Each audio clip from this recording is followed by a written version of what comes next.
probably think you can tell when someone's trying to get information out of you. A question here, a little curiosity there. You'd spot it, right? But what if I told you? The most effective interrogators never ask questions at all. They make statements, and before you realize it, you're the one doing the talking, volunteering everything they wanted to know. This is elicitation, a psychological technique used by intelligence officers, spies, and yes, the CIA, to make people talk without them realizing they're talking. Elicitation isn't about force. It's not about intimidation either. It's about nudging the brain in just the right way. You see, when someone asks us a question, our brain lights up like a security system.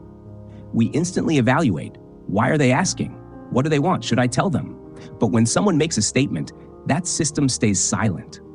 It feels harmless, casual, and that's why elicitation works, because it feels like a conversation, not an interrogation. The origins of elicitation trace back to Cold War intelligence operations.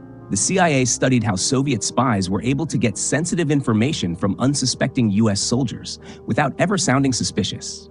Picture this: an American aerospace engineer is at a conference in Geneva.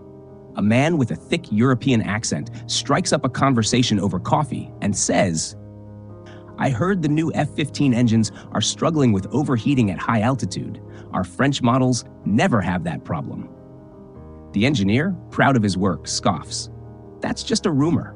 We fixed that months ago by redesigning the turbine blades with a new titanium alloy." And just like that, he's revealed a classified design solution. Not because he was pressured, but because his professional pride was on the line. That's elicitation, and it's far more powerful than it sounds.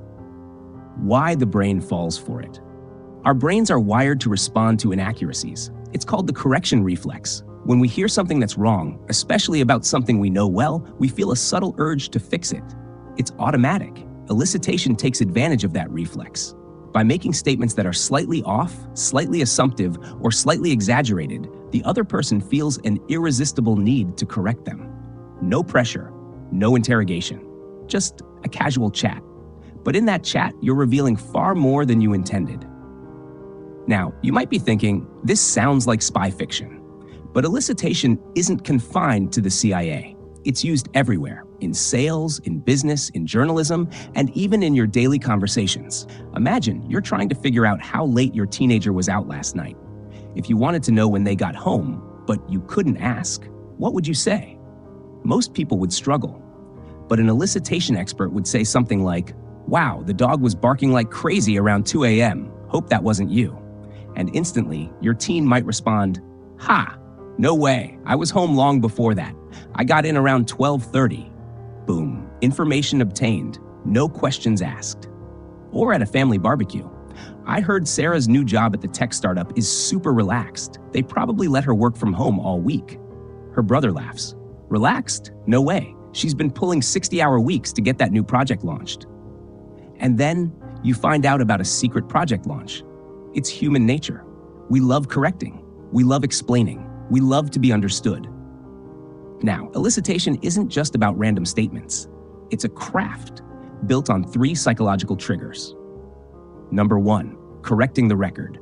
When we hear false information, we instinctively feel the need to fix it. Number 2, bracketing. This is when someone gives you a range and you unconsciously fill in the exact detail.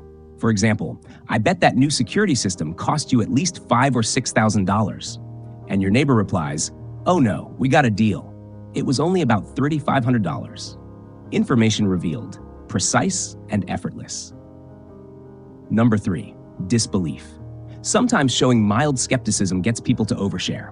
There's no way you close that deal with the Harrison account in just one meeting. They're notoriously difficult. And now your colleague rushes to prove you wrong, outlining their entire strategy step by step. Each one feels natural. Each one lowers the guard. Each one pulls more and more from the person across the table. How professionals use it. Professional intelligence officers use elicitation like a chess game. They plan statements, reactions, and emotional cues, all designed to open someone up. In competitive sales, it's the same story. A salesperson might approach a rival at a trade show and say, "I heard you guys are scrapping the new software update. Must be a lot of bugs." And the rival wanting to defend their product replies, "Scrapping it? No, we're just pushing the release to Q4 to add a new AI feature." But that's confidential. It's that easy. Because the rule of thumb in elicitation is simple. The more sensitive the information, the fewer questions you ask. Now let's pause for a second. Because yes, this technique is powerful. And like any tool of influence, it can be misused. Elicitation isn't about manipulation. It's about understanding communication. It teaches you how people respond, how defenses rise, and how trust is built or broken. Learning it makes you more aware. It helps you recognize when someone's trying to draw you out.